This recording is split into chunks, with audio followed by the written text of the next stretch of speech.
बिस्मिल्लाहिर्रहमानिर्रहीम। नाज़रीन अस्सलाम वालेकुम। आप देख रहे हैं ग्रेट न्यूज़ और मैं हूं नाज़िया चौधरी और हमारे साथ मौजूद हैं मोहम्मद इमरान। नाज़रीन, हुकूमत पंजाब ने कोरोना के बाइस एक बार फिर से तालीमी अदारे बंद कर दिए, जिसकी वजह से कुछ तलबा तो बहुत खुश नज़र आ रहे हैं और कुछ तलबा तो गमगीन दिखाई देते हैं। आज इसी पर बात करते हैं मोहम्मद इमरान से। जी सर, आप बताइए, स्कूल्स बंद करने का फैसला सही है या नहीं? आप इस बारे में क्या कहेंगे? सबसे पहले तो मैं आपका शुक्रिया अदा करता हूँ कि आपने इंतहाई अहम और हसास मौजू पर बात करने का मुझे मौका फराहम किया। देखिए, बात यह है कि पाकिस्तान में जो भी हुकूमत आई उसने नारा लगाया पढ़ा लिखा पंजाब। सबसे पहले पाकिस्तान, एजुकेशन फॉर ऑल। सो हर कोई ये राग अलापता नज़र आया कि हम तालीम को तरजीही बुनियादों पर आगे लेके चलेंगे, लेकिन हमारा मयार तालीम बतदरीज कम से कम तर होता गया। अब दूसरी तरफ जिन अक़वाम ने तरक्की की उनमें आप देखें कि दूसरी जंग अज़ीम के दौरान सब कुछ बंद हो गया, मगर क्या सिर्फ और सिर्फ तालीमी इदारे चलते रहे। फिर जब पहला एटम बॉम्ब चलाया गया तो उसके फौरन बाद जिन इदारों को खोला गया वो तालीमी इदारे थे। सो आज वो तरक्की और उरूज में बाकी सारी अक़वाम को पीछे छोड़ गए। अब यहाँ अगरचे कोरोना के बायस तहफ़्फ़ुज़ात मौजूद हैं, मगर वो हुकूमत जो वन एजुकेशन वन नेशन का नारा लेके आई थी, जो ये कहती थी कि दोहरा निज़ाम तालीम नहीं बल्कि अमीर और गरीब के लिए एक पाकिस्तान होगा, उसने क्या किया कि तालीमी इदारों को सबसे पहले बंद कर दिया। जबकि रेलगाड़ियाँ चल रही हैं, बसेस चल रही हैं, उसके अलावा मार्केटें ओपन हैं, हत्ता कि मैरिज शादी हाल्स तक ओपन हैं। तो फिर तालीमी इदारों को बंद करना गोया पाकिस्तान की तरक्की को रोकने के मुतरादिफ है। जी सर, तालीमी अदारे बंद होने से नुकसान तलबा को हुआ है या उस्ताद-ए इकराम को? इस हवाले से आपकी क्या राय है? देखिए, तलबा का नुकसान या असातिज़ा का नुकसान ये बाद की बातें हैं। सबसे पहले नुकसान पाकिस्तान का हुआ है। वो कौमें तरक्की करती हैं जो इल्म के मैदान में आगे बढ़ती हैं, जो साइंस और टेक्नोलॉजी में तरक्की करती हैं, मगर एक तरफ मयार तालीम इंतहाई नाकस तरीन और दूसरी तरफ छुट्टियों पे छुट्टियां। गोया हम आगे बढ़ना ही नहीं चाहते, पाकिस्तान को आगे ले जाना ही नहीं चाहते।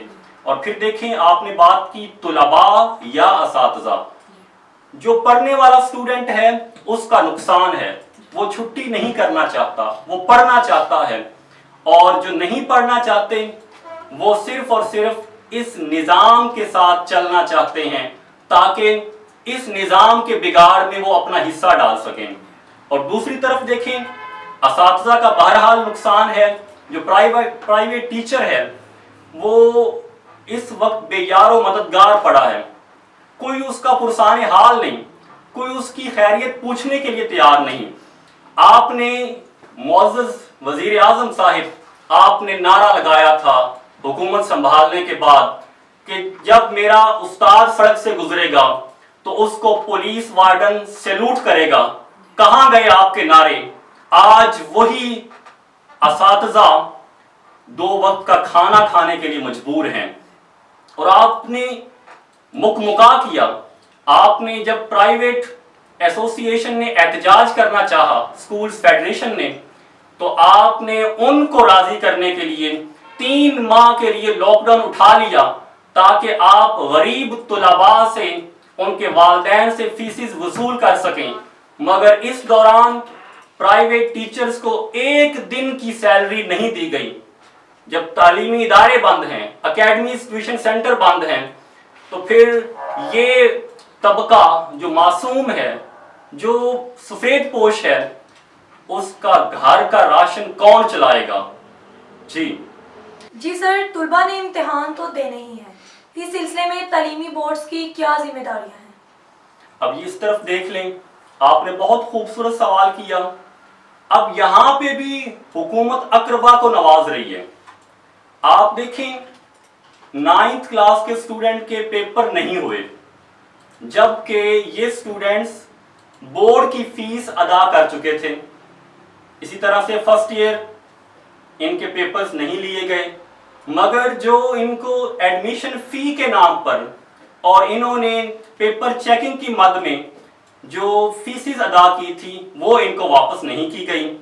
معزز وزیر اعظم صاحب اتنی نااہل یا اتنی انہوں نے مجرمانہ غفلت اپنائی ہوئی ہے کہ وہ جو غریب کو کہتے تھے کہ آپ کا بہتری ہوگی، آپ کا پاکستان بنے گا، آپ نے اسی غریب طلباء کو بے یار و مددگار چھوڑا۔ اب وہ طلباء دوبارہ فیسز دے رہے ہیں اور اب کہا جا رہا ہے کہ اس دفعہ امتحان ضرور ہوں گے۔ تو جب امتحان ہونے ہیں تو وہی جو 9th کلاس میں بچے دے چکے تھے فیس، اسی فیس کو آپ آگے 10th میں شمار کر لیتے اگر آپ نے ریٹرن نہیں کرنی تھی۔ سیکنڈ ایئر کے اسٹوڈنٹس کے لیے وہی فرسٹ ایئر کی فیس کو آپ سیکنڈ ایئر کی شمار کر لیتے، لیکن آپ نے ایسا نہیں کیا۔ کیوں؟ کیونکہ جو آپ کے ارد گرد لوگ بیٹھے ہوئے ہیں، آپ صرف اور صرف ان کو نوازنا چاہتے ہیں۔ آپ ایک لیڈر کی سوچ نہیں لے کے چل رہے، لیڈر کی سوچ لے کے آئے تھے۔ آپ نے کہا تھا کہ لیڈر وہ ہوتا ہے جو اگلی قوم کا سوچتا ہے اور جو سیاستدان ہوتا ہے وہ اگلے الیکشن کا سوچتا ہے۔ لیکن معذرت کے ساتھ معزز وزیر اعظم، آپ صرف اور صرف اپنی کرسی کا سوچ رہے ہیں، نہ طلباء کا، نہ اساتذہ کا، نہ غریب عوام کا۔ سر، پرائیویٹ ٹیچرز اکیڈمیز اور ٹیوشن سینٹرز کا فیوچر کیا ہے؟ اس سلسلے میں آپ کو ایک خوبصورت شعر سے آگے بات سمجھانے کی کوشش کروں گا۔ وہ کسی نے کیا خوب کہا تھا کہ تمہیں کچھ یاد ہے، اس نے کہا تھا متحد رہنا، جماعت ایک ہو تو سہل ہے آفات کا سہنا۔ تو اب دیکھیں، جو پرائیویٹ سکولز ایسوسی ایشن تھے انہوں نے حکومت پہ دباؤ ڈالا، انہوں نے اپنی بات منوا لی، اسٹوڈنٹ سے انہوں نے فیسد وصول کر لی۔ دوسری طرف جو ٹرک چلانے والے ہیں، ٹرانسپورٹر، ان کی بھی الگ سے ایک جماعت ہے۔ پھر جو رکشہ چلانے والے ہیں ان کا الگ سے ایک گروہ ہے۔ پھر بسز والے، ان کا اتحاد الگ ہے۔ تاجر کمیونٹی نے الگ اپنے مطالبات جائز یا ناجائز منوانے کے لیے اتحاد قائم کیا ہوا ہے۔ مگر چونکہ پرائیویٹ انسٹیٹیوشنز، بالخصوص ٹیوشن سینٹر اور اکیڈمیز، یہ اپنی مدد آپ کے تحت چل رہی ہیں۔ یہ سفید پوش طبقہ جو صبح جاب کرتا ہے، جو صبح سکولز میں پڑھاتا ہے اور شام ایوننگ میں وہ ٹیوشن سینٹر کھول کے بیٹھے ہوئے ہیں تاکہ اسٹوڈنٹس کو وہ کچھ نہ کچھ تعلیمی معیار کی بہتری کے لیے اپنا حصہ ادا کر سکیں۔ یہ اپنی مدد آپ کے تحت چلنے والے لوگ ہیں۔ اب ان کے لیے ایک ہی راستہ ہے کہ اپنی بات کو منوانے کے لیے اور اپنے مطالبات کی جنگ لڑنے کے لیے یہ بھی اتحاد قائم کر لیں، اور ٹیوشن سینٹر اور اکیڈمیز والے بھی اپنی کوئی فیڈریشن بنائیں تاکہ اپنے مطالبات کے لیے ایک منظم طریقے سے اپنی جنگ لڑ سکیں، تاکہ یہ مظلوم طبقہ ہمیشہ سے ظلم کا شکار نہ ہوتا رہے۔ آپ جہاں ملک و قوم کی خدمت کر رہے ہیں وہاں آپ کے گھر کا چولہا بھی جلنا چاہیے، آپ کے بچوں کے پیٹ میں کھانا جانا چاہیے۔ اس سلسلے میں اگر آپ اپنی جنگ نہیں لڑیں گے تو کبھی بھی آپ کو آپ کے مطالبات نہیں دیے جائیں گے۔ متحد ہونا اور ایک جماعت بن کر کوشش کرنا، یہ ان کے لیے بہترین راستہ ہوگا۔ جی سر، آپ آخر میں اپنے ناظرین کو کیا پیغام دینا چاہیں گے؟ میں یہی کہوں گا کہ جن لوگوں کو آپ اپنی حق کے لیے آگے لاتے ہیں، बजाय इसके कि आप उन पर इन्हसार करें, आप खुद पे इन्हसार करें। ये लोग जो आपके वोट पे आते हैं, आपके साथ झूठे वादों के साथ आते हैं, आप उनको लाते हैं अपने हक के लिए, उन पर इन्हसार करने के लिए आप खुद पे इन्हसार करें। अब आपका गरीब का बच्चा पढ़ता है गवर्नमेंट स्कूल्स में और गवर्नमेंट टीचर को मिल रही है तनख्वाह 70,000 कम अज कम, और प्राइवेट टीचर को मिल रही है 15,000। अब होता क्या है कि आपके नुमाइंदगान, आपके गवर्नमेंट टीचर्स, वो अपने बच्चे को गवर्नमेंट इंस्टीट्यूशंस में नहीं डालते और वो डालते हैं प्राइवेट स्कूल्स में। गोया वो 70,000 या इससे ज़्यादा तनख्वाह लेने वाला सही काम नहीं कर रहा, और उसको खुद भी यकीन है कि मुझसे कई गुना अच्छा काम वो 15,000 या इससे कम तनख्वाह लेने वाला काम कर रहा है। तो जब इसी तरह से आपके जितने लीडर्स हैं उनके बच्चे, फिर जितने गवर्नमेंट मुलाजमीन हैं उनके बच्चे गवर्नमेंट स्कूल्स में नहीं पढ़ते, इसका मतलब क्या है?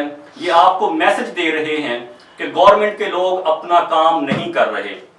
जब वो अपना काम नहीं कर रहे तो फिर हम और आप उन पे इन्हसार क्यों करें?